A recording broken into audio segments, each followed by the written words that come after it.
आ गए सारे के? कितने बाकी? चलो आने भी दो। Good evening everyone.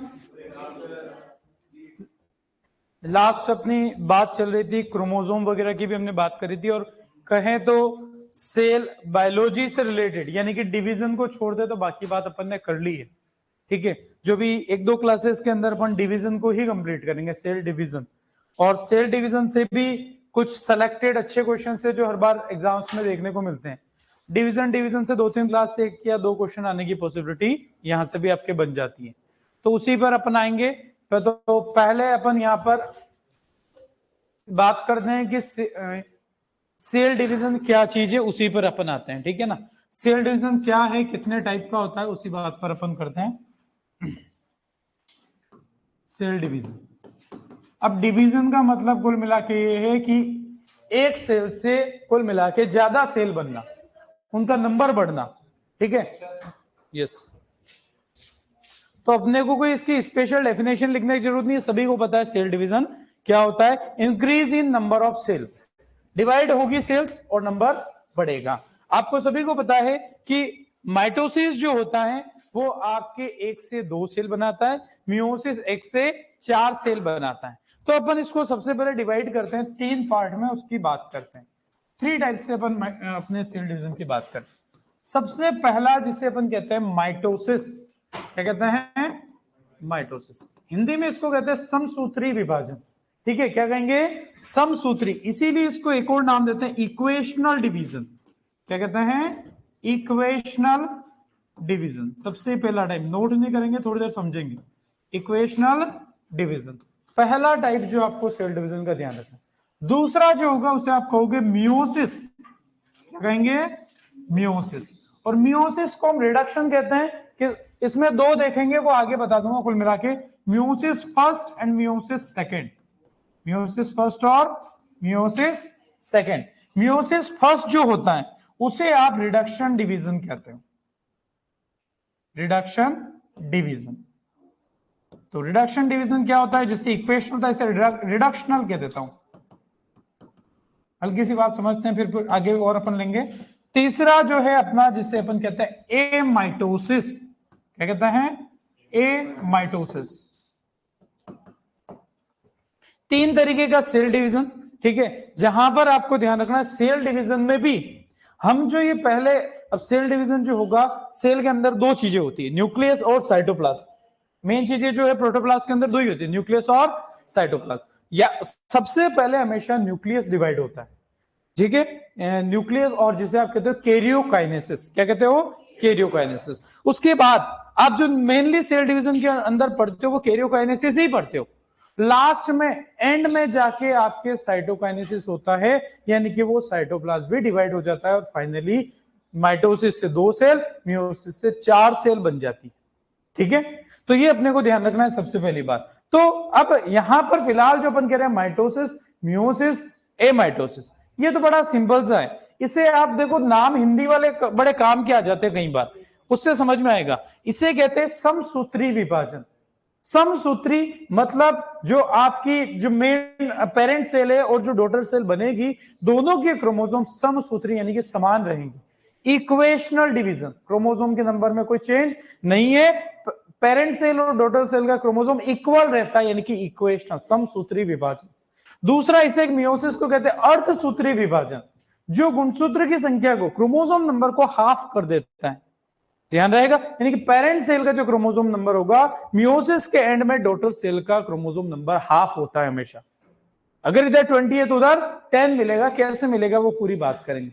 ठीक है, तीसरा है जिसे कहते हैं एमाइटोसिस, जिसे अपन कहते हैं असूत्री विभाजन, जहां पर गुणसूत्र का, क्रोमोसोम का कोई रोल नहीं है। ये कहां पर होगा? प्रोकैरियोटिक सेल के अंदर, जैसे आप बाइनरी फिजन की बात करते हो। ठीक है, तो जिस भी तरीके का, यानी कि कुल मिला के प्रोकैरियोट में, माइटोकॉन्ड्रिया में, क्लोरोप्लास्ट में, इनमें जो सेल डिवीजन होता है वो बाइनरी फिजन होता है। ठीक है, बाइनरी फिजन के और भी तरीके के फ्रैगमेंटेशन वगैरह बहुत सारे आते हैं। तो कुल मिला के जिसमें क्रोमोसोम इन्वॉल्व नहीं हो, असूत्री, जहां पर गुणसूत्र का इन्वॉल्वमेंट नहीं है, ए माइटोसिस, उसे आप कहते हो एमाइटोसिस। ठीक है, तो ये तीन सबसे पहले तो अपने को ध्यान रहे। अपने को जो मेनली पढ़ने हैं फर्स्ट और सेकंड की यहां पर बात करनी है। ठीक है, तो सबसे पहले अपन यहां पर बात करते हैं, उसको दो शब्दों में खत्म कर देते हैं। पहले इसका जो टर्म है एमाइटोसिस, वो दिया रिमेक नाम के साइंटिस्ट ने। किसने दिया? रिमेक ने। जैसे आजकल बहुत सारी मूवीज रीमेक होती है ना, तो ये वो रीमेक नहीं है, पर याद रखने के लिए ठीक है, रीमेक नाम के साइंटिस्ट है, उन्होंने एमाइटोसिस टर्म दिया था। और इसका एग्जांपल कहां देखने को मिलेंगे? प्रोकैरियोट्स। उसके अलावा आपको बता दिया है कि कौन से दो सेल ऑर्गेनिल होते हैं जो यूकैरियोटिक सेल के अंदर होते हैं, लेकिन उनका बिहेवियर प्रोकैरियोटिक सेल की तरह होता है। वो दोनों सेमी ऑटोनोमस वाले, माइटोकॉन्ड्रिया और क्लोरोप्लास्ट, तो वो भी इन्हीं के साथ रहेंगे, माइटोकॉन्ड्रिया एंड क्लोरोप्लास्ट। ध्यान रहेगा। तो ये तीनों के अंदर आपको जो देखने को मिलेगा एमाइटोसिस। और यहां पर अगर मैं कहना चाहूं एक बार, बहुत सारे तरीके का होता है, लेकिन आपको पता रहे मुझे कि ज्यादा कॉमन इनमें कौन सा है? एमाइटोसिस में भी बाइनरी फिजन। क्या कहते हैं? Binary fission. मतलब ये होता है कि एक प्रोकैरियोटिक सेल, यानी कि एक बैक्टीरिया है, वो बैक्टीरिया दो पार्ट में डायरेक्टली डिवाइड हो जाएगा। जैसा कैंची लेके मैं उसको काट दूं तो वो दो बैक्टीरिया बन जाएंगे। माइटोकॉन्ड्रिया का भी ऐसा ही है, क्लोरोप्लास्ट का भी ऐसा है। जैसे कैंची लेके मैं उसको दो पार्ट में डिवाइड किया, दो क्लोरोप्लास्ट तैयार है, दो माइटोकॉन्ड्रिया तैयार है। इसको कहते हैं बाइनरी फिजन। ठीक है, तो अलग अलग तरीके से होता है। एक बडिंग पढ़ते हो आप, हाइड्रा में होती। ठीक है, बडिंग वगैरह भी होते। ये सारी चीजें जो है ना बैक्टीरिया फंजाई के अंदर मैं डिटेल में बता दूंगा। तो अभी यहां पर इतनी बात अपने को नहीं ध्यान रखना है। माइटोकॉन्ड्रिया और क्लोरोप्लास्ट का डिवीजन अगर कोई पूछ ले कि कैसे इनका डिवीजन या कैसे इनमें मल्टीप्लीकेशन होता है, तो बाइनरी फिजन से होता है, जो कि एक एमाइटोसिस का टाइप है, जहां पर क्रोमोसोम इन्वॉल्व नहीं होते। क्योंकि हमें पता है कि प्रोकैरियोटिक सेल की तरह ही माइटोकॉन्ड्रिया और क्लोरोप्लास्ट के अंदर double stranded circular free DNA present होता है, कोई क्रोमोसोम नहीं होता है।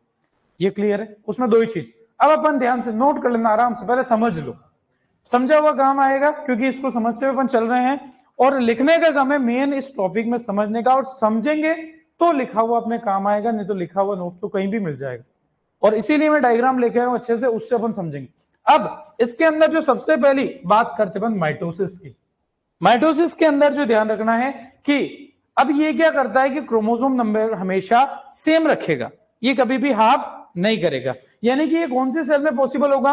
ये डिप्लॉइड में भी हो सकता है और हैप्लॉइड में भी हो सकता है। डिप्लॉइड सेल में भी हो सकता है और हैप्लॉइड सेल के अंदर भी होता है। यानी कि आपके इधर पेरेंट सेल और उधर कहूंगा डॉटर सेल। ठीक है, अब ये पेरेंट सेल अगर डिप्लॉइड है तो डॉटर सेल भी यहां पर कैसी होगी? पेरेंट सेल अगर हैप्लॉइड है तो डॉटर सेल कैसी होगी? हैप्लॉइड होगी। ऐसा कहां पर होता है वो मैं आपको बता देता हूं। तो अपने को सिंपल सा ध्यान रहे कि जितनी भी सोमेटिक सेल्स होती है, जितनी भी सोमेटिक सेल्स होती हैं वो मोस्टली डिप्लॉइड होती हैं। सोमेटिक सेल डिप्लॉइड डेफिनेशन पढ़ी थी अपन, ठीक है? तो सोमेटिक सेल होती है वो डिप्लॉइड होती हैं, तो उनके अंदर क्रोमोसोम नंबर हाफ नहीं करना है। क्रोमोसोम नंबर हाफ केवल हम गेमेट बनाने के टाइम पे बात करते हैं, उसके अलावा हमें कभी भी हाफ नहीं करना होता है।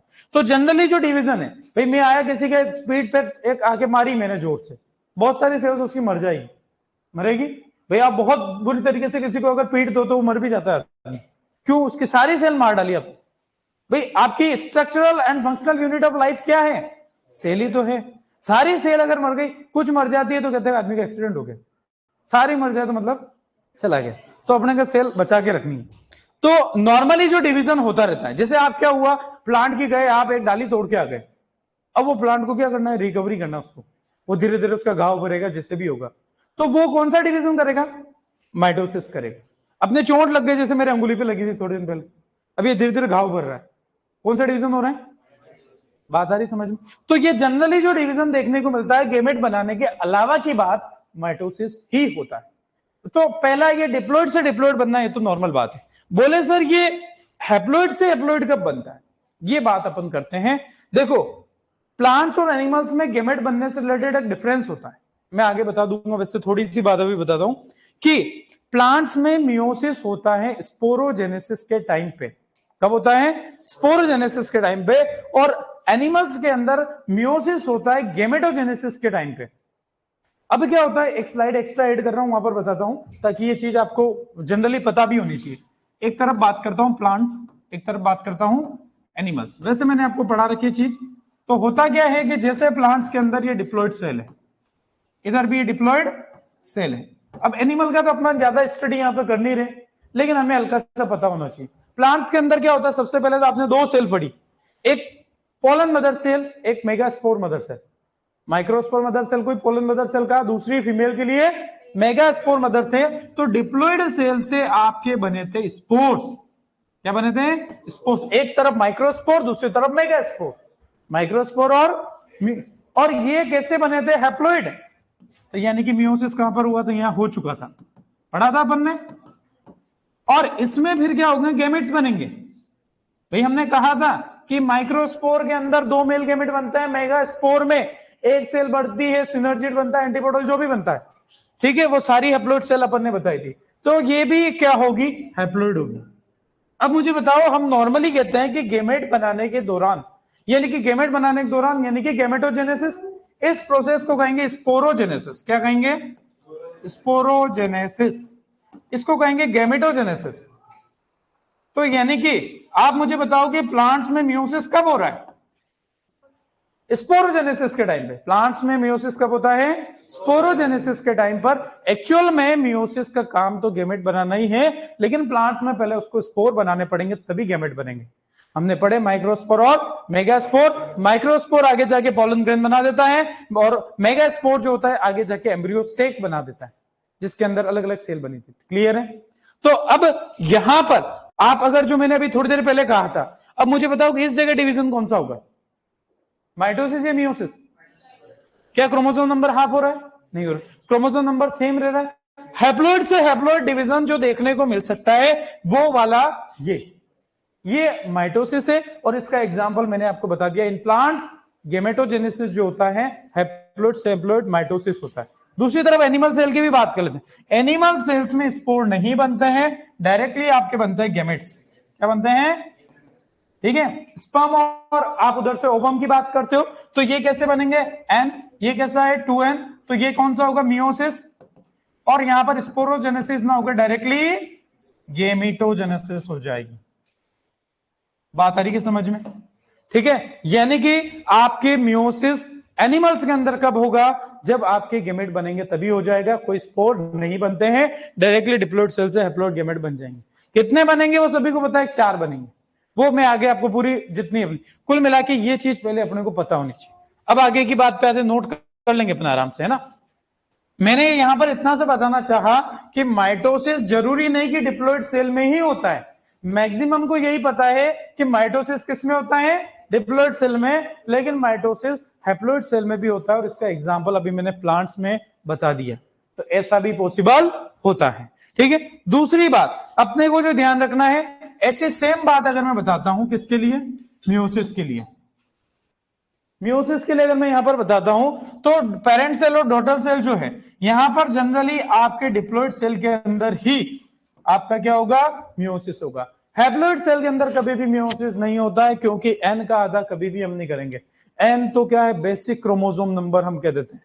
बेसिक क्रोमोसोम नंबर अपन कहते हैं जनरल डिप्लॉइड स्पीसीज का, तो उससे कम कभी भी पॉसिबल नहीं होता है। हैप्लॉइड सेल के अंदर कभी भी मियोसिस हो सकता है क्या? नहीं हो सकता है, क्योंकि वो तो क्रोमोसोम हाफ करता है। एन का हाफ कभी भी पॉसिबल नहीं है। मिनिमम एन तो आपको देखने को मिलेगा ही मिलेगा। यानी कि मियोसिस के लिए हमेशा पेरेंट सेल कैसी होनी चाहिए? डिप्लॉइड। और इसके लिए कैसी हो सकती है? डिप्लॉइड भी हो सकती है और हैप्लॉइड भी हो सकती है। दूसरी बात, आपके एक पेरेंट सेल से कितनी डॉटर सेल बनती हैं मियोसिस माइटोसिस में? दो डॉटर सेल्स बनती, कितनी? दो बनती है, ये सबको पता है। और मियोसिस के अंदर अगर हम बात करें तो एक पेरेंट सेल से कितनी बनेगी? चार डॉटर सेल्स बनेंगी, कितनी? चार डॉटर सेल्स, ये भी सबको पता है। जो सिंपल सा क्वेश्चन सभी को पूछते हैं और ये सबको मालूम भी होता है कि मियोसिस से एक से कितनी बनती है? चार, और माइटोसिस से एक से दो बनती है। यहां तक बात क्लियर है? ठीक है। दूसरी बात जो अपन यहां पर ध्यान रखें कि किसको कौन सी डिवीजन कहां पर देखने को मिलेगा? जनरली आपका माइटोसिस देखने को मिलता है सोमेटिक सेल्स में। जनरली सोमेटिक सेल्स, जो मैंने फर्स्ट वाला केस बताया भी आप, उसमें सोमेटिक। सेकंड वाला केस के लिए मैं अभी वो चीज लिखवाया, वो आप लिखोगे, आपको हमेशा याद रह जाएगा। गैमेटोजेनेसिस इन प्लांट जो होता है वो आपके माइटोसिस ही होता है उस टाइम पे। ठीक है। दूसरी बात यहां पर जो डिस्कवर किया, वो डिस्कवर किया स्ट्रॉसबर्गर ने। किसने किया? स्ट्रॉसबर्गर ने। उसके अलावा जो ये टर्म दिया वो दिया फ्लेमिंग ने। टर्म किसने दिया? फ्लेमिंग ने दिया। टर्म दिया फ्लेमिंग ने। अब आप नोट कर सकते हो इसको। उसके बाद वाली बात अपन अगली स्लाइड पे नोट कर लेंगे। टर्म दिया फ्लेमिंग ने। इसका एग्जांपल मिलेगा आपको जर्मिनल सेल्स, यानी कि गेमेट बनाने वाली सेल्स, जर्मिनल सेल्स। इसका जो टर्म दिया वो आपके फार्मर एंड मुरे, बताया था मैंने, शायद बता दिया होगा, फार्मर एंड मुरे।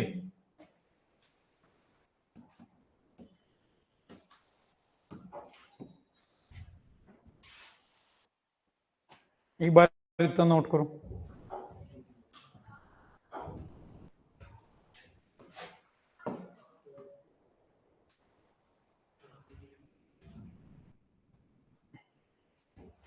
प्री पीजी और सुपरवाइजर की तैयारी के साथ टाइम मैनेजमेंट नहीं हो रहा है।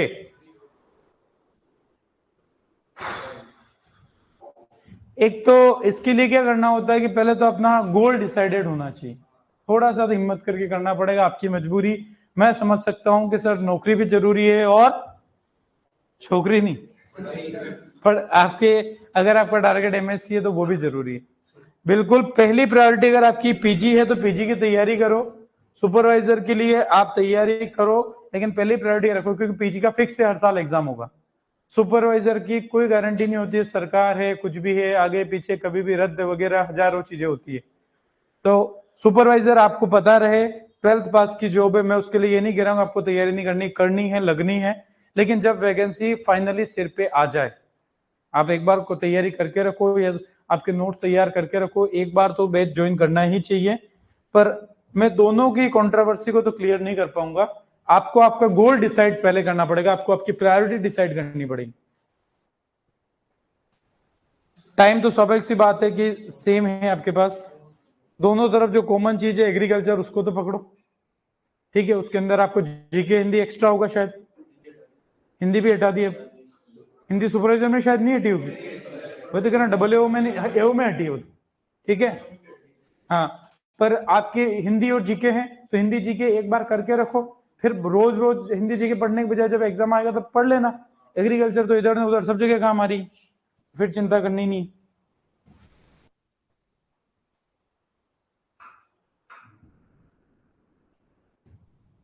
हाँ, मैं पहले ही कहता था प्लांट ब्रीडिंग जैसा सब्जेक्ट आपके सुपरवाइजर में नहीं आता है, क्योंकि वो 12th पास की जॉब मानी जाती है। ठीक है। तो वहां आपके कोई प्लांट ब्रीडिंग जैसे सब्जेक्ट नहीं आते, वहां मार्कर जैसा टॉपिक नहीं आता है। सबने कर लिया नोट?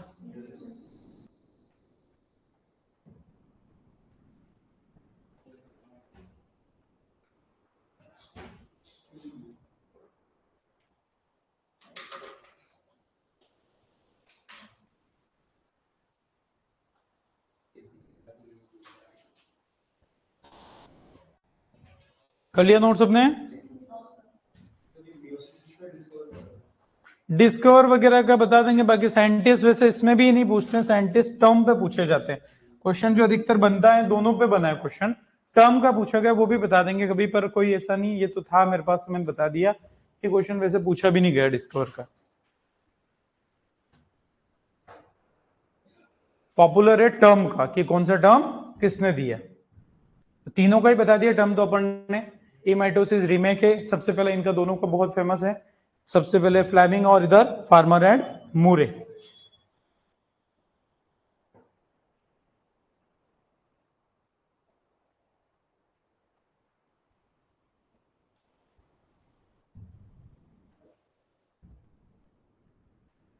आज वो कहाँ के चंद्रपाल, वो हमारे क्लास का थोड़ा, हाँ वो एक, हाँ वो तुम्हारे क्लास का मन लगा के रखता है। चलो अच्छी बात है। कर लिया नोट सबने? कर लो कर लो।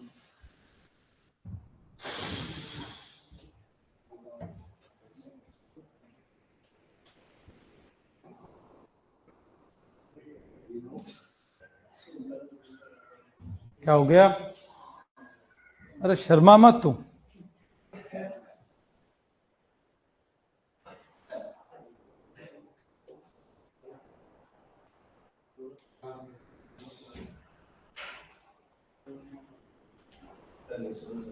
हो गया नोट? तुम इतना धीरे धीरे क्यों लिख रही हो लड़कियों? इतना बिल्कुल धीरे धीरे ना बोलेगी ना कुछ नहीं, बस पेन चलता रहता है। कोई बात नहीं, लिखो, मैं जल्दी कर रहा हूँ, हो सकता है, लेकिन थोड़ा तुमको क्या मजा आ रहा है? ये उदंडी है क्या क्लास में सारे? नहीं, वो तो उनकी गलती, और वो गलती का भुगतान अभी नहीं कभी ना कभी उनको हो जाएगा, जो गलती नहीं करनी। कोई बात नहीं। हाँ कर लिया नोट सबने? ठीक। देखो मेरा काम है, मैं आपको जहां लिखना होता है खुद कह देता हूं कि लिखना, और जहां रोकता हूं वहां कुछ सोच समझ के ही बोलता हूं। तो भाई मुझे कोई मजा नहीं आ रहा, आपकी इच्छा जैसा। अब देखो एक बार वापिस से इसको देख लो, फिर आगे की बात करते हैं। सेल डिवीजन अपन ने यहाँ पर 3 टाइप का किया, इसमें एक चीज और जोड़ेंगे अभी अपन। सेल डिवीजन 3 टाइप का। सबसे पहले सिंपल सा बात कर लिया अपन ने, एमाइटोसिस, जो टर्म दिया रिमैक ने, और ये जनरली प्रोकैरियोट्स में और यूकेरियोटिक सेल के अंदर माइटोकॉन्ड्रिया और क्लोरोप्लास्ट के डिवीजन में यही डिवीजन होता है जहां पर क्रोमोसोम इन्वॉल्व नहीं होते हैं, इसीलिए इसको एमाइटोसिस और हिंदी में असूत्री विभाजन कहते हैं। तो ये सिंपल सा ध्यान रखना है, जो जनरली माइटोकॉन्ड्रिया और क्लोरोप्लास्ट का डिवीजन पूछ लिया जाता है कि ये डिवाइड या इनका मल्टीप्लिकेशन कैसे होता है, तो बाइनरी फिजन से। बैक्टीरिया वगैरह का भी बाइनरी फिजन से, बैक्टीरिया फंजाई पैथोलॉजी में अपन बात करेंगे। दूसरी बात जो इधर इंपॉर्टेंट बात आती है, माइटोसिस, यानी कि जिसे हम इक्वेशनल डिवीजन भी कहते हैं। ठीक है, तो जहां पर पेरेंट सेल डॉटर सेल के बारे में कुछ चीज बात बोली कि ये आपके यानी कि जनरली तो सोमेटिक सेल में होता है, यानी कि सोमेटिक सेल कैसी होती है? डिप्लॉइड। डिप्लॉइड से डिप्लॉइड सेल बनानी है, माइटोसिस करोगे। लेकिन एक आध केस ऐसा भी है जो मैंने आगे स्लाइड में आपको बता रहा हूं, जहां पर हैप्लॉइड से हैप्लॉइड सेल बनती हैं, और ऐसा प्लांट्स में स्पोर्स से गेमेट बनाते टाइम पे यही कंडीशन होती है, तब कौन सा डिवीजन होता है? माइटोसिस। जनरली तो पहला वाला केस होगा, इसलिए मैंने बोल दिया सोमेटिक सेल्स। इस डिवीजन से एक पेरेंट सेल से 2 डॉटर सेल बनती है हमेशा। कितनी बनती है? 2। इसको डिस्कवर किया स्ट्रॉसबर्गर ने, और टर्म दिया फ्लेमिंग ने, जो इंपॉर्टेंट है। इधर बात करें, ये जनरली आपको देखने को मिलेगा डिप्लॉइड सेल के अंदर, और डिप्लॉइड सेल में होगा तभी ये क्रोमोसोम को हाफ कर पाएगा। तो यानी कि ये क्या होगा कि डिप्लॉइड सेल से हैप्लॉइड बनाएगा, यानी कि क्रोमोसोम नंबर क्या हो गया? हाफ हो गया। ये जनरली कहां पर देखने को मिलेगा? जर्मिनल सेल में, यानी कि वो सेल जो गेमेट बनाने से रिलेटेड हैं। ठीक है, यहां पर एक पेरेंट सेल कितनी डॉटर सेल बनाएगा? 4 डॉटर सेल्स बनेंगी। ठीक है, उसके अलावा अपन ने बता दिया टर्म किसने दिया? फार्मर एंड मूरे ने दिया। क्लियर है बात? अब यहां से एक अच्छा क्वेश्चन और जो बनता है उस पर भी अपन आते हैं, फिर वो स्लाइड का अपन लिखेंगे। यहां पर कई बार पूछ लिया जाता है कि कौन सा डिवीजन, मतलब सॉरी, कितने नंबर ऑफ डिवीजन रिक्वायर्ड होंगे, कि भाई आपको जैसे यहां पर एक चीज बताता हूं कि नंबर ऑफ माइटोसिस निकालना है। नंबर ऑफ माइटोसिस, कि कितने माइटोसिस डिवीजन होंगे। अब डिपेंड करेगा कितनी सेल बनानी है। इसका फॉर्मूला होता है n-1, और यहां पर अपन कह देंगे where n equals to number of cells, n equals to number of cells। अगर मैं कहता हूं कि 100 सेल्स आपको बनानी है, तो कितने, for the formation of 100 cell how many mitotic divisions are occurred, तो अपन आंसर देंगे जितना n है उसमें से 1 माइनस कर दो, कितनी होगी? 100 में से 1, यानी कि 99 मियोसिस होंगे, सॉरी माइटोसिस होंगे। ऐसा क्यों हो रहा है? क्योंकि आपको पता है एक से कितनी 2 सेल बन रही है? 2 बन रही है। अब एक तो ओरिजिनल ऑलरेडी है। ठीक है, तो अब जैसे इसको मैं अगर थोड़ा सा समझने के लिए एक आसान सा एक एग्जांपल भी लेते हैं यहां पर, जैसे आता है कि फॉर्मूला कंफर्म रहे। जैसे मान लो मैंने एक सेल ली, इससे कितनी बनाई? 2, फिर इससे कितनी बनी? 2 इधर बनी, 2 इधर बनी, कितनी बनी 4। अब फॉर्मूला कंफर्म कर लेते हैं, ठीक है। यहां पर आपने सेल कितनी बना दी, 3 2 5 और 1 6। अब आपको फॉर्मूला निकालना कितने माइटोसिस हुए, तो 6 - 1 5। चेक करो कितना, 1 2 3 4। नहीं नहीं नहीं, डिवीजन तो कम हो रहा है ना, 1 2 3 4, डिवीजन 4 हो रहे हैं। फॉर्मूला वैसे एक बार और इसको मैं चेक कर लेंगे।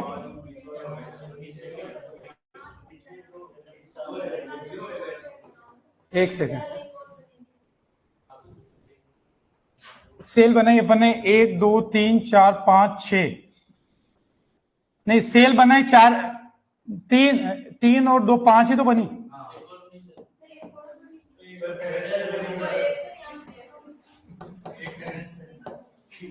अब डिवीजन हो रहा है 1 2 3 ही तो हुए, और सेल कितनी बनी 1 2 3 4। 1 मिनट इसको कंफर्म कर देंगे अपन, ठीक है ना, हो गया। 1 सेकंड, क्या गड़बड़ हुई वो चेक कर लेते।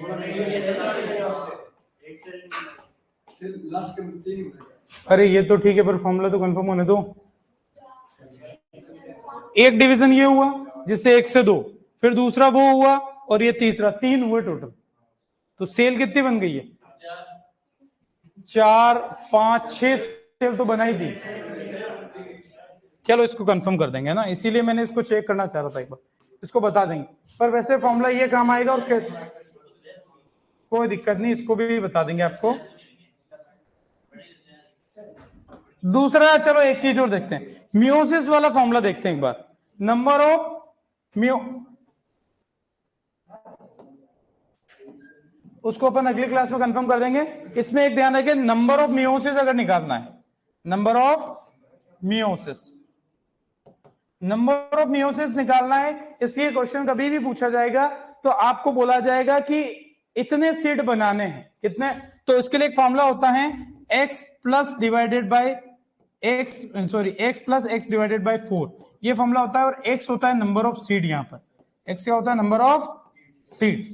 तो नंबर ऑफ सीड्स यानी कि मैं अगर कहता हूं, और ऐसा फॉर्मूला क्यों बना इसका तो अपन बता देंगे, हल्का सा कहीं ना कहीं मिस हो रहा है, अपन इसको अगली क्लास में क्लियर करेंगे। तो यहां पर अपन इसकी बात करें मियोसिस की, मैंने कहा मान लो 100 सीड बनाने, कितने बनाने हैं 100, तो हमें सीधा सा क्या होगा, तो x के तो कितने हो जाएंगे 125 मियोसिस चाहिए, कितने, तो यानी कि 100 प्लस 100/4 यानी कि 25, 100 प्लस 25 125। ऐसा क्यों हुआ वो बता देता हूं, क्योंकि जब भी सीड बनेगा यानी कि फर्टिलाइजेशन से बनेगा, सीड बोलो जाइगोट बोलो एम्ब्रियो बोलो, तो ये फर्टिलाइजेशन से बनेगा। और आपको पता है कि एक मियोसिस से आपके जो होता है एक सेल एक ही बनती, कितनी बनती है एक सेल, और उधर पोलन ग्रेन अगर हम बात करें तो आपके कितने बन जाते हैं 4 बन जाते हैं। उस हिसाब से अपन यहां पर फॉर्मूला लगाते हैं, तो x plus x divided by 4। तो एक बार अपन इसको ध्यान रखते हैं, फॉर्मूले एक बार और अगली क्लास में मैं कंफर्म करवा दूंगा, इसको भी छोड़ते हैं, फिर न्यूमेरिकल भी अपन नेक्स्ट क्लास में लेंगे। ये एक बार नोट कर लो आप इसको, या फिर तो इसको नेक्स्ट क्लास में नोट करवाएंगे, कोई दिक्कत नहीं। हल्का सा मुझे डाउट है, इसको अपन कंफर्म करेंगे, ठीक है। हाँ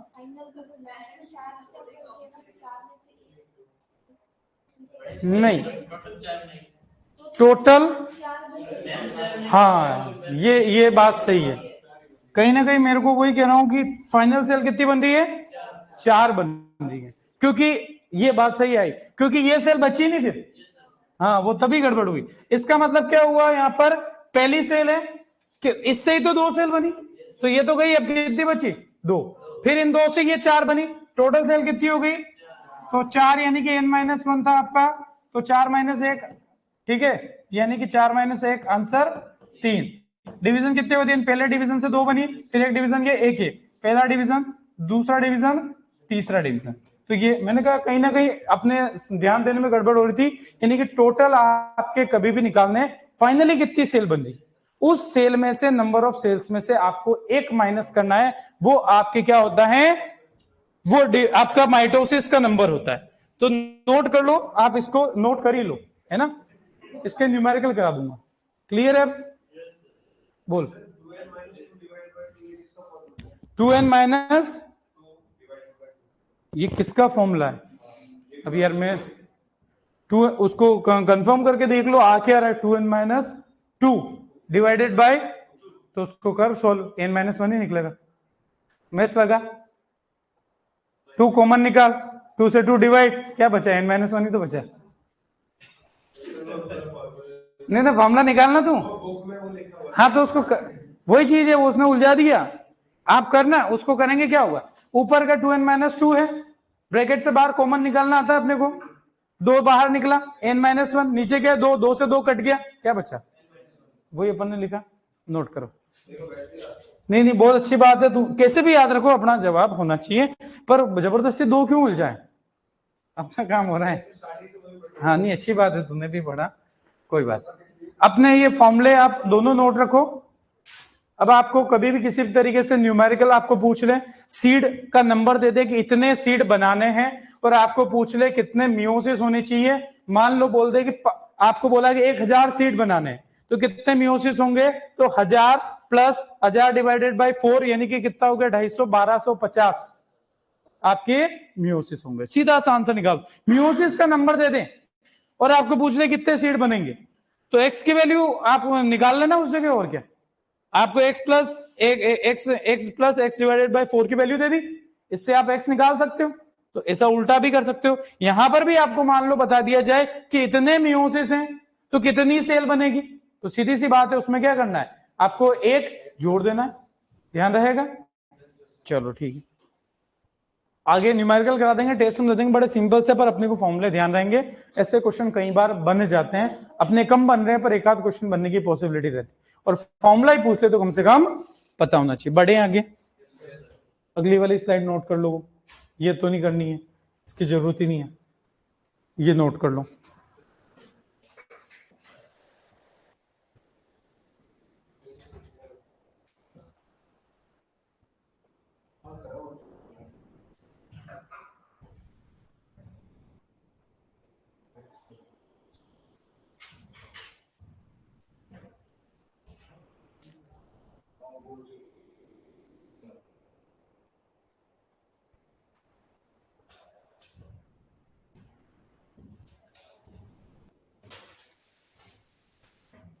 वो फॉर्मूला क्लियर हो गया? n माइनस 1 वाला टोटली फाइनली सेल जो बनी वही काउंट होगी, क्योंकि पहले वाली से ही तो अगली बनी है, वो सेल पहले वाली एग्जिस्टेंस में नहीं रहती, वो 1 से 2 सेल बने, तो ऐसा थोड़ी टोटल 3 सेल हो जाएगी, वो कितनी होगी? 2 ही होगी, वो 1 से 2 डिवाइड हुई है।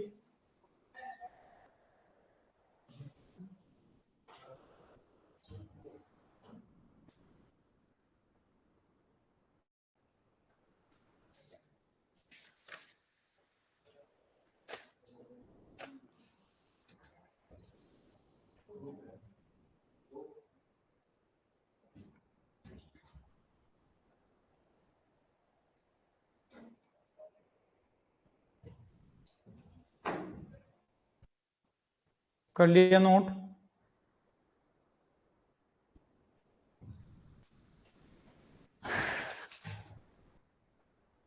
क्या हो गया?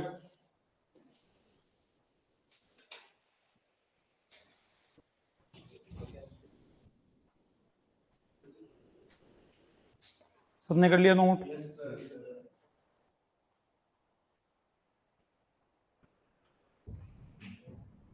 देखो एक चीज और, इस फॉर्मूले की और एक्सप्लेनेशन जो थी ना, ये अपने को और क्लियर कर देता हूं, ये कैसे हुआ वो बता देता हूं।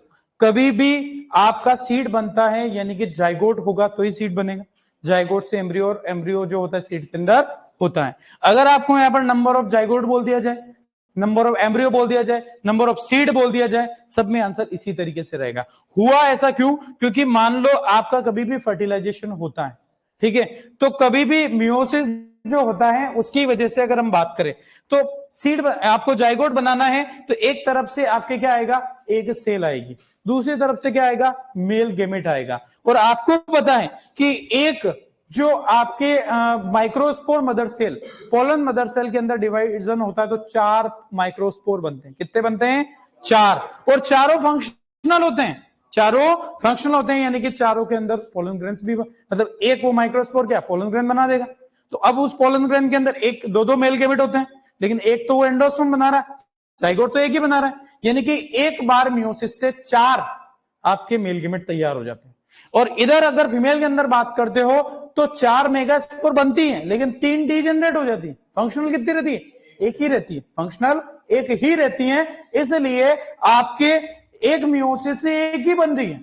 इसलिए अपने को यहां पर एक में 4 से डिवाइड अपन ने इसीलिए कर रखा है फीमेल में, और मेल में 4 से डिवाइड नहीं कर रखा है, इसलिए क्योंकि वहां पर फीमेल के अंदर एक मियोसिस से एक ही एक सेल बनेगी, जबकि मेल के अंदर 1 से 4, क्योंकि फर्क इतना सा था, वहां चारों माइक्रोस्पोर 4 पोलन ग्रेन बना रहे थे, जबकि फीमेल के अंदर 4 मेगास्पोर जो बनी थी उसमें से एक फंक्शनल है, 3 डीजेनरेट हो गए थे, और वो फंक्शनल ने ही एम्ब्रियो से एक बनाया था। पढ़ा था अपन ने सारी बात, ठीक है। तो ये चीज हल्की सी इसलिए याद देना है ताकि आपका कॉन्सेप्ट हल्का सा रिवाइज हो जाए। बढ़े आगे, चलो अब आगे अपन आते हैं सेल साइकिल की थोड़ी सी बात कर लेते हैं, उसके बाद अपन आगे लेते हैं। तो हेडिंग यहां पर छोटी सी ले रहे हैं, सेल साइकिल। सेल साइकिल कैसे होता है उसी चीज पर अपन आते हैं। सेल साइकिल नॉर्मली जो अपन बात कर लेते हैं यहां पर माइटोसिस का ले लेते हैं, ठीक है। अब सेल साइकिल दो चीजों का एनसीईआरटी भी बोलती है, तो अपन थोड़ा सा याद रख लेंगे कि यीस्ट सेल के अंदर लगता है सेल साइकिल को पूरा होने में, एक सेल डिवीजन में जो टाइम लगता है वो लगता है 90 मिनट। कितना लगता है? 90 मिनट लगता है, ठीक है। और ह्यूमन सेल के अंदर जो लगता है वो 24 घंटे लगता है। कितना लगता है? एक सेल से 2 सेल बनने के लिए जो 24 घंटे आपको लगेंगे। किसमें? टाइम पीरियड कोई नहीं पूछता, लेकिन एनसीईआरटी का है तो मैंने यहां पर लिख दिया। अब सेल साइकिल ध्यान से समझना, एक डायग्राम भी अपन देख लेंगे। देखो एक सिंपल सा डायग्राम पहले बना लेते हैं, ठीक है। अब इस चीज के अंदर मैं यहां पर कुछ इस तरीके से बात कर लेता हूं।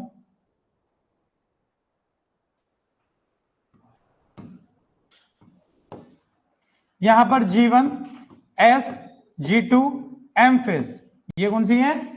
M फेज है। अब इस पूरे को कहां से लेके कहां तक? यहां से लेके, अरे भाई गोला कैसे बनेगा? क्या बोलेंगे इस पूरे को? बता दो। G1, S, G2 को तीनों को पूरा क्या कहते हैं? इंटरफेस कहते हैं। क्या कहते हैं? इंटरफेस, हिंदी में अंतरावस्था कहते हैं। और ये जो M है इसे आप कहते हो M फेज कहते हो, M फेज। और M फेज में क्या क्या होती है? प्रोफेज, मेटाफेज, एनाफेज, टेलोफेज, चारों होते हैं। और लास्ट में साइटोकाइनेसिस हो जाता है।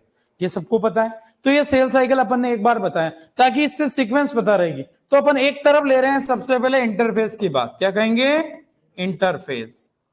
दूसरी तरफ जो अपन यहां पर लेंगे उसे कह देंगे एम फेज। क्या कहेंगे? M phase. यानी कि सेल साइकिल को बेसिकली हम दो ग्रुप में पहले डिवाइड कर देते हैं, एक तो सेल इंटरफेज, दूसरा एम फेज। वास्तविक जो आपका डिवीजन होगा वो एम फेज में होगा। कहां पर होगा? एम फेज के अंदर। तो ये बोले सर इंटरफेज इतनी लंबे टाइम पीरियड की है, 24 घंटे में से मैक्सिमम तो ये ले जा रही है, ठीक है। यूं समझो, थोड़ा नोट मत करना, थोड़ी देर ध्यान से सुनना। यूं समझो कि जैसे घर में शादी है, तो शादी कितने दिन की? 2 दिन की, 5 दिन की। पुराने लोग हैं गांव वाले, सर 5 दिन की करेंगे हम, ठीक है। मेरी शादी 5 दिन की रखेंगे सर। मेरी तो हो गई, तुम्हारे लिए बोल रहा हूं, मेरी अपनी कर सकता हूं, एक बहुत है। तो अब आपको शादी 4 दिन की, 5 दिन की होती है, तैयारी उसकी 1 साल से करते हैं घर वाले, ठीक है। कपड़े खरीद रहे हैं, रकम खरीद रहे हैं, पता नहीं क्या क्या खरीद रहे हैं, तो बुकिंग कर रहे हैं हॉल की, ठीक है। अब वो तैयारी चलती है, तो तैयारी लंबी चल रही है और काम हो रहा है 2 से 4 दिन के अंदर पूरा हो रहा है। तो यानी कि डिवीजन जो हो रहा है वो सबसे कम टाइम पीरियड में, लेकिन तैयारी में टाइम बहुत ज्यादा लग रहा है। इसे आप इंटरफेस बोलते हो, ठीक है। इंटरफेस क्यों बोला? वो तो क्यों बोला? क्योंकि आपके 2 डिवीजन फेस के बीच के इंटरवल है ये। ऐसा हम यूं नहीं कह सकते 2 शादियों के बीच का टाइम है, ऐसा हम नहीं कह, 2 तो कोई करेगा नहीं। तो जैसे एम फेज है आपकी, प्रोफेज, मेटाफेज, एनाफेज, टेलोफेज, 1 से 2 सेल बनी, फिर वो जो सेल बनी उसमें क्या होगी? वो आपके चली जाएगी इंटरफेज में। G1 चलेगा तैयारी, फिर एस, G2, फिर अगली बार डिवीजन शुरू हो जाता है। तो इंटरफेज को कई बार रेस्टिंग फेज बोला जाता है, लेकिन वो रेस्टिंग फेज वास्तव में रेस्ट नहीं करती है। उसका रेस्टिंग इसलिए बोल रहे थे कि एक्चुअल वहां पर डिवीजन नहीं होता है। तो इसको एक तो आप बोलते हो कि रेस्टिंग फेज बोलते हो, किसको? इंटरफेस को। वैसे रेस्ट तो नहीं करती है, पर यहां पर तैयारी होती है। ये सबसे लंबी आपको बोलते हैं longest phase of cell cycle.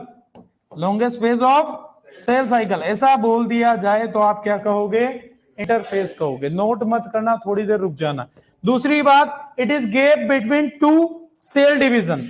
It is gap between two cell divisions. जैसे कैसे यहां पर कह रहे हैं कि एक एम फेज निफ्टी टू सेल डिवीजन, यानी कि ब्रैकेट में लिख देता हूं एम फेज।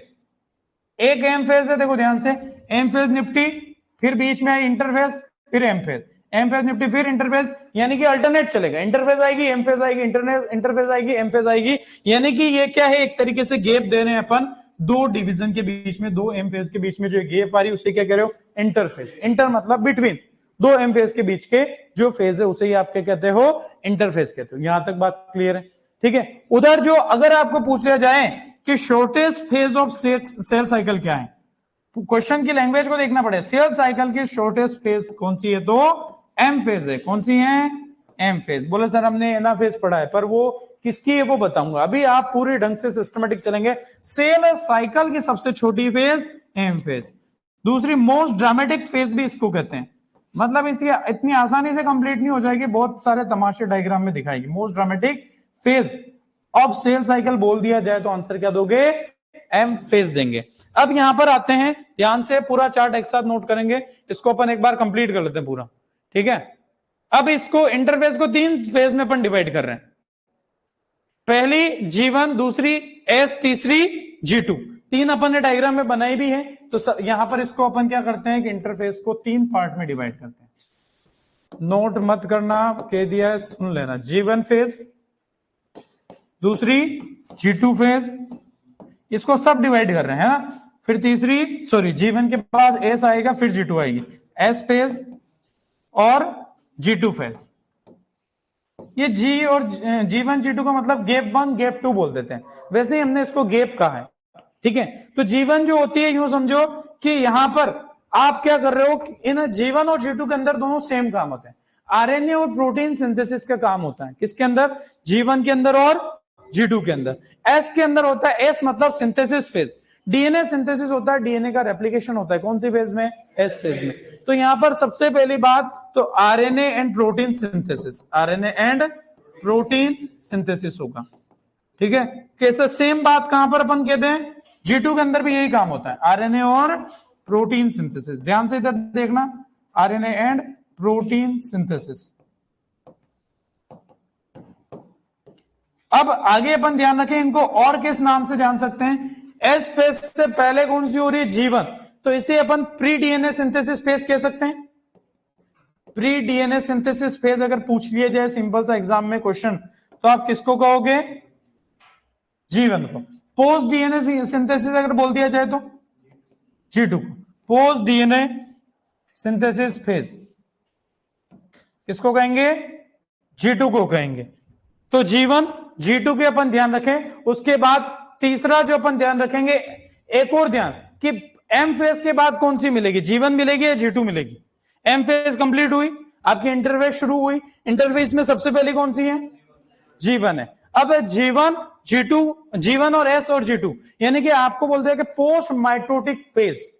पोस्ट माइटोटिक यानी कि एम फेज के बाद वाली कौन सी है, G1 है। इंटरफेज की भी कौन सी, G1, तो इसे अपन एक कहते हैं post mitotic, post mitotic phase बोल दिया जाए। सिंपल सा क्वेश्चन है, पर अपने को सेल साइकिल से समझ में जाए। और बोल दिया जाए कि pre mitotic phase, M phase से जस्ट पहले वाली कौन सी है, G2, तो प्री माइटोटिक फेज, ठीक है। तो ये ध्यान रहेगा, अपने को ऐसा रटना नहीं है कि सर किसके आगे प्री लगाए किसके आगे पोस्ट लगाए।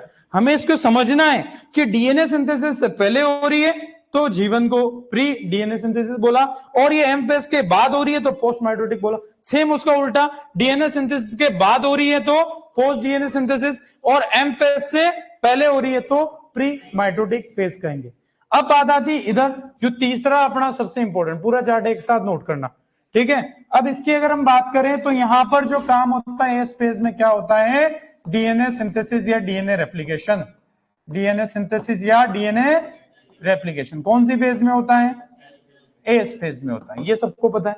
दूसरी बात ध्यान रखेंगे इसे कि यहां पर आपकी मोनोवेलेंट क्रोमोसोम जो होता है, जो एक क्रोमेटिड का क्रोमोसोम है उसमें दो क्रोमेटिड आ जाएगी, डीएनए बनेगा तो जाएगा कहां, डीएनए बना तो रहे हो, अब वो क्रोमोसोम में ही रहेगा। जो अब तक हमें एक क्रोमेटिन, जो एक क्रोमेट पहले ऐसा दिख रहा था और अब कैसा दिखेगा? कौन से फेज के बाद? किसके बाद? एस फेज के बाद, जहां पर डीएनए का सिंथेसिस शुरू हुआ। यानी कि मोनोवेलेंट क्रोमोसोम किस में कन्वर्ट हो जाएगा? बाइवेलेंट क्रोमोसोम में। यानी कि monovalent chromosome convert into bivalent chromosome. कौन सी स्टेज में होता है ऐसा? एस फेज में होता है। ठीक है ना? तो रटना नहीं है, बस अपने को आंसर देना आना चाहिए। ऐसा क्यों हुआ? क्योंकि क्रोमोसोम यानी कि डीएनए आपका क्या हो चुका है? डबल हो चुका है इस स्पेस के अंदर। उसके अलावा हमने कहा है कि अर्ली एस फेज में कौन से क्रोमेटिन का डिवीजन होता है? ये अर्ली एस फेज में कौन सा क्रोमेटिन का डिवीजन होता है? यू क्रोमेटिन का। किसका होता है? लेट एस फेज में किसका होता है? हेटेरोक्रोमेटिन का। लेट एस फेज में किसका होता है? हेटेरोक्रोमेटिन का। उसके अलावा हमको ध्यान रखना है कि सेल डिवीजन करने के लिए सेंट्रोसोम भी चाहिए होता है, स्पेशली एनिमल सेल के अंदर। सेंट्रोसोम कहां पर होता है? एनिमल सेल में या प्लांट सेल में? सेंट्रोसोम कहां होता है? एनिमल सेल में। तो लेट एज फेज में ही सेंट्रोसोम का फॉर्मेशन भी होता है, सेंट्रोसोम फॉर्मेशन। तो ये कुछ चीजें जो अपने को इंटरफेस से रिलेटेड है, जो सबसे पहले ध्यान रहे कि आपने इंटरफेस को 3 पार्ट में बोला, G1 S G2। पहले G1 G2 को एक साथ बात कर ले, क्योंकि लगभग पहला वाला फंक्शन तो इनका सेम ही है। दोनों में ही आरएनए और प्रोटीन सिंथेसिस होगा। डीएनए सिंथेसिस G1 G2 में कभी भी नहीं होता है। दूसरा, इनके नाम तो ध्यान दे जाएंगे, मैंने 2 बार बता दिया। शब्द को पकड़ना सीखो बस, और कुछ भी नहीं। एस का मतलब सिंथेसिस, और एक्चुअल में किसका सिंथेसिस? ये क्वेश्चन कई बार पूछते हैं। डीएनए सिंथेसिस या डीएनए रेप्लिकेशन किस फेज में होता है? तो एस फेज में होता है। क्लियर है? ध्यान रहेगा। दूसरा, आपने एक चीज बोली थी कि न्यूक्लियर जीन जो होते हैं वो एस फेज में डिवाइड होते हैं, जबकि साइटोप्लाज्मिक जीन सेल के किसी भी फेज में डिवाइड हो सकते हैं। न्यूक्लियर क्योंकि एक्चुअली डीएनए जहां पर आपका न्यूक्लियस के अंदर होता है, कैरियोकाइनेसिस वाला, वो कहां पर होता है? एस फेज में। वो अपन ने लिखा हुआ। मोनोवेलेंट क्रोमोसोम बाइवेलेंट में कन्वर्ट हो गया, क्योंकि डायग्राम में अपन ने बोला डीएनए बड़ा तो जाएगा कहां? एक क्रोमेटिड के साथ एक और बन जाएगी। अर्ली एस फेज में अब क्रोमेटिन है, वही तो क्रोमोसोम बन रहा है। क्रोमेटिन है, वही क्रोमोसोम बनेगा। 2 तरीके का क्रोमेटिन हमने पढ़ा, यू क्रोमेटिन और हेटेरोक्रोमेटिन। यू वाला अर्ली फेज में हमने पहले लिख दिया, और हेटेरोक्रोमेटिन लेट एज फेज में आपका सिंथेसिस होगा। और लेट एज फेज में सेंट्रोमोसोम का फॉर्मेशन भी होगा, जो कि स्पिंडल फाइबर्स बनाने के काम में आएगा। ध्यान रहेगा। एक बार इतना नोट करो, फिर एम फेज की तरफ आते हैं।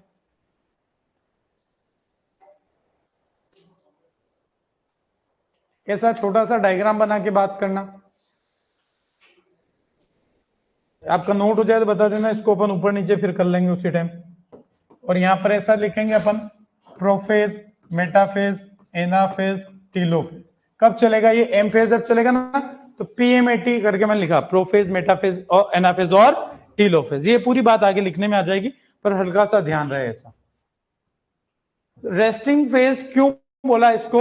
रेस्टिंग फेज इसलिए बोला जाता है, एक्चुअल डिवीजन क्रोमोसोम का या एक्चुअल जो न्यूक्लियस का डिवीजन यहां पर नहीं हो रहा है। यूं कह दिया जाता है कि सेल रेस्ट कर रही है, पर वास्तव में रेस्ट तो नहीं करती हैं, वो एक जहां पर तैयारी करती। ठीक है? तो ये यूं समझो। अब आप क्या होता है कि जैसे आप दिन भर काम धंधे पे गए, जॉब पे गए, ठीक है, आप रात को गए रेस्ट कर रहे हो, लेकिन आप रेस्ट करने के बजाय खुद को तैयार कर रहे हो अगले दिन उठ के वापस काम धंधे पे जा सको। पर रेस्ट कर रहे हो, लेकिन एक तरीके से आप आपको खुद को तैयार कर रहे हो कि सुबह उठ के फ्रेश होकर वापस काम धंधे पे निकलना है। उसी तरीके से इंटरफेस भी तैयारी कर रही है कि मुझे वापस से डिवीजन करना है, इसलिए इसको रेस्टिंग फेज बोल दिया जाता है। सबको पढ़ने में आ रहा है? नहीं तो हल्का सा जूम करूं।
ये आपको समझाने के लिए डायग्राम बनाया, आपकी बनाने की जरूरत नहीं वैसे इसको।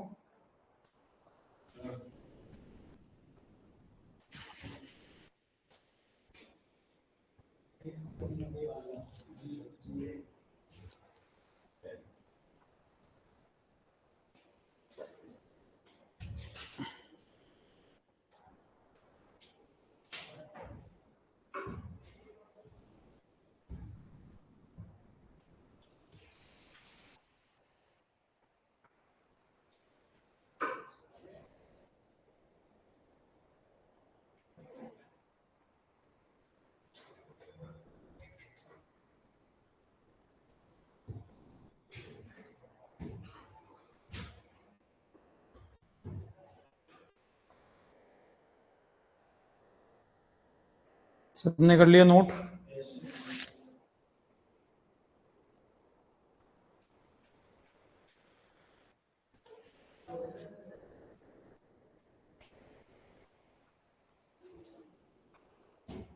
पोस्ट माइटोसिस क्यों बोला? आप सेल साइकिल का डायग्राम देखोगे तो एम फेज के बाद कौन सी फेज डायरेक्टली आपको दिख रही है? जीवन ही दिखेगी। तो इसलिए जीवन को ही हम क्या बोलते हैं? Post mitotic. माइटोटिक एम का पूरा नाम क्या है? Mitotic phase. एम का पूरा नाम ही क्या है? माइटोटिक फेज ही अपन कहते हैं एम फेज का मतलब। तो पोस्ट माइटोटिक कौन सी है?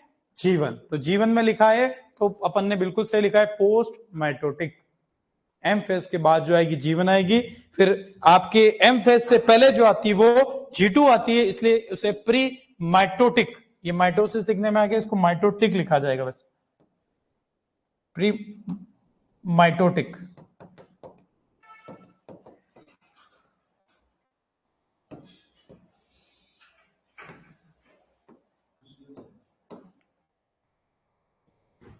कर लिया note?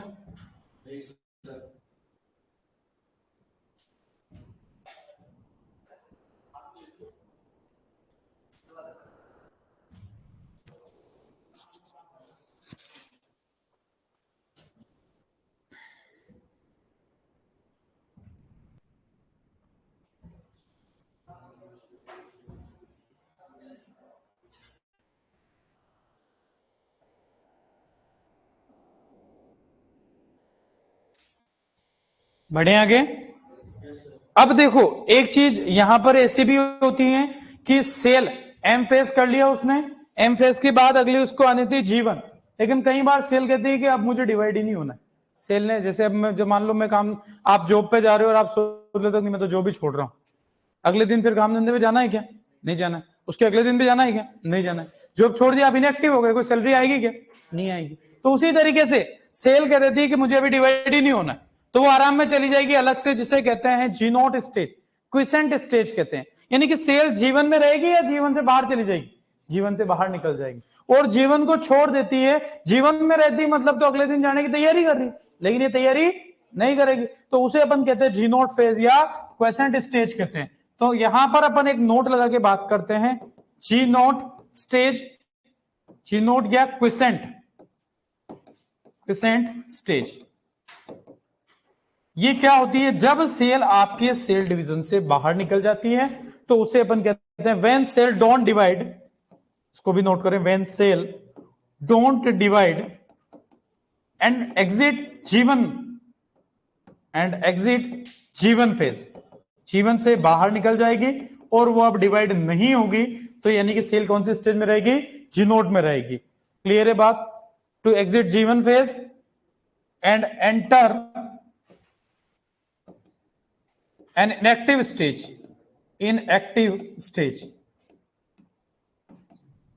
when cell don't divide and और वो क्या करेगी? यहां पर एंड लगाने की जगह कोमा लगा देंगे अपन, एक ही बात है, सेंटेंस सही हो जाएगा। when cell don't divide and exit जीवन फेज, और क्या होगी? फिर वो एक इनएक्टिव स्टेज में एंटर हो जाएगी। उस इनएक्टिव स्टेज को ही क्या कहते हैं?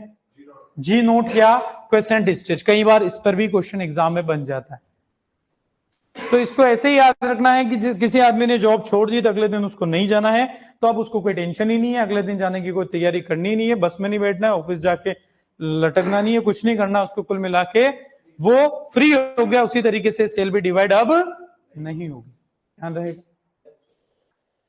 बढ़े आगे। अब एम फेज के अंदर अपन छोटी सी बात ध्यान रख लेते हैं अब तो कोई, ताकि अगली क्लास में आके डायरेक्ट माइटोसिस और मियोसिस का जो मेन डिवीजन है उसी पे आ जाएंगे। अब ये तो अपन ने बात कर ली पूरी इंटरफेस की, इसको मैंने क्या कि चार्ट फॉर्म में इसलिए लिखा है ताकि पढ़ने में आसान रहेगा। बाकी इसको अपन चाहते पूरे पैराग्राफ बढ़ा के लिखते हैं, लेकिन अपन इसको थोड़ा इजी और समझने में और याद करने में आसान रहेगा। अब इसको अपन क्या करते हैं, एम फेज। एम फेज में क्या होता है, दो चीजें होती हैं, एक तो क्या होगा कैरियोकाइनेसिस और दूसरा साइटोकाइनेसिस। कैरियोकाइनेसिस और साइटोकाइनेसिस। पहले न्यूक्लियस डिवाइड होता है, बाद में क्या डिवाइड होता है, साइटोप्लाज्म डिवाइड होता है। तो साइटोप्लाज्म डिवाइड को क्या कहते हैं, साइटोप्लाज्म डिवीजन को साइटोकाइनेसिस। न्यूक्लियस डिवीजन को क्या कहते हैं, कैरियोकाइनेसिस। कैरियोकाइनेसिस में क्या होगी, प्रोफेज होगी। अगर मैं केवल माइटोसिस की बात कर रहा हूं, प्रोफेज होगी, दूसरी मेटाफेज होगी, तीसरी एनाफेज होगी, चौथी टीलोफेज होगी। तीसरी एनाफेज, चौथी टीलोफेज।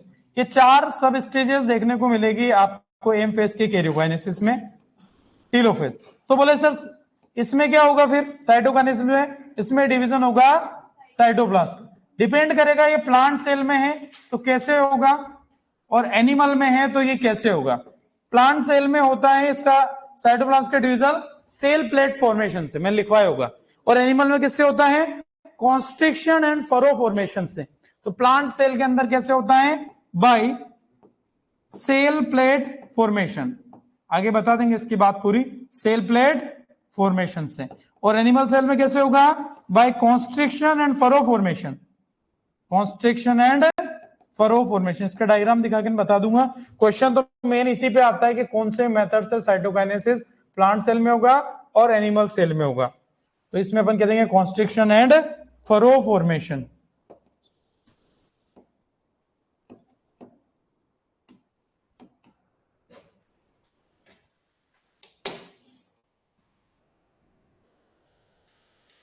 तो अब अपने को अगली क्लास में आते ही सबसे पहले क्या पढ़ना है, पहले माइटोसिस की बात करेंगे, उसका कैरियोकाइनेसिस, और फिर मियोसिस का कैरियोकाइनेसिस अपने को पढ़ना है। माइटोसिस का कैरियोकाइनेसिस पढ़ लेंगे तो मियोसिस में मेन जो पढ़ना रहेगा आपको प्रोफेज फर्स्ट पढ़ेंगे, जो डिटेल में ध्यान रखेंगे।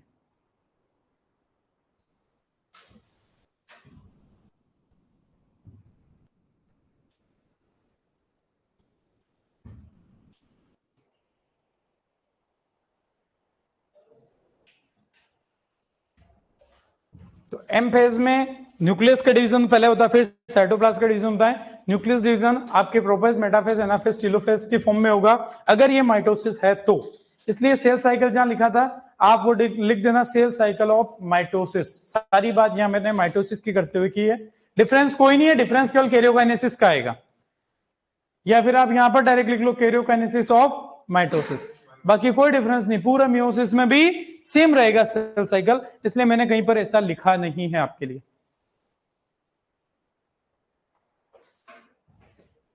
आइसोएलील्स, आइसोएलील्स वो होते हैं जिनकी फिनोटाइप सेम होते हैं। ऐसे दो एलील जिनको फिनोटाइप नॉर्मली अलग अलग होना चाहिए था, लेकिन उन दोनों का अगर फिनोटाइप सेम होता है तो उसे कहते हैं आइसोएलील। आइसो मतलब सेम, ऐसे एलील जिनको फिनोटाइप सेम आएगा वो क्या होंगे, आइसोएलील। क्लियर है बात, इससे आगे की बात अगली क्लास में। आज के लिए इतना ही, थैंक यू। जो सेल साइकिल के बारे में और आज सेल डिवीजन के बारे में पढ़ा है वो कल जरूर पढ़ के आवे।